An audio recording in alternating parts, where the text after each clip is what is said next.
বুধবার সকালের চিত্র এটি। রাতব্যাপী ফায়ার সার্ভিস কর্মীদের নিরলস প্রচেষ্টার পরও এখনও পুরোপুরি নিয়ন্ত্রণে আসেনি অ্যাপার্টমেন্ট কমপ্লেক্সের ৮ ভবনের ৪টিতে ছড়িয়ে পড়া আগুন।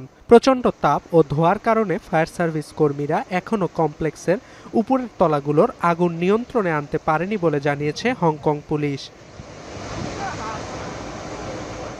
ভয়াবহ এ আগুনের প্রতি মুহূর্তেই বাড়ছে প্রাণহানি, লম্বা হচ্ছে মৃত্যুর মিছিল। নিখোঁজদের সন্ধান না মেলায় উদ্বেগ বাড়ছে স্বজনদের।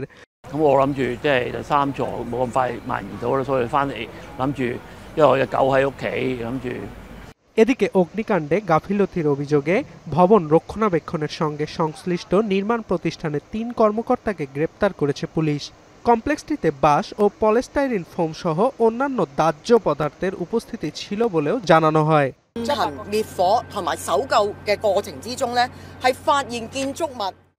অন্যদিকে আগুন পুরোপুরি নিয়ন্ত্রণে না আসায় কমপ্লেক্সের আশেপাশের বেশ কয়েকটি শিক্ষা প্রতিষ্ঠান বন্ধের ঘোষণা দিয়েছে কর্তৃপক্ষ। এছাড়া কমপ্লেক্সের আশেপাশের শত শত বাসিন্দাকে নিরাপদ স্থানে সরিয়ে নেওয়া হয়েছে। আগুনের ঘটনায় নিহতদের পরিবারের প্রতি শোক জানিয়েছে যুক্তরাষ্ট্র ও ব্রিটেন। ৮টি ব্লক নিয়ে গঠিত ওয়াং ফুক কোর্টের আবাসন কমপ্লেক্স। ৩১ তলা বিশিষ্ট বেশ কয়েকটি বহুতল আবাসিক ভবনে ইউনিট রয়েছে প্রায় ২,০০০, যেখানে ৪,৫০০-এর বেশি বাসিন্দার বাস।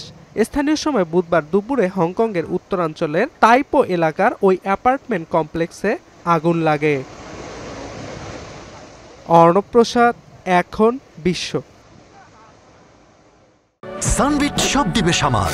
সানবিট ম্যাজিক প্রেস ডিশওয়াশিং এর মাথা ঘোরানো সলিউশন।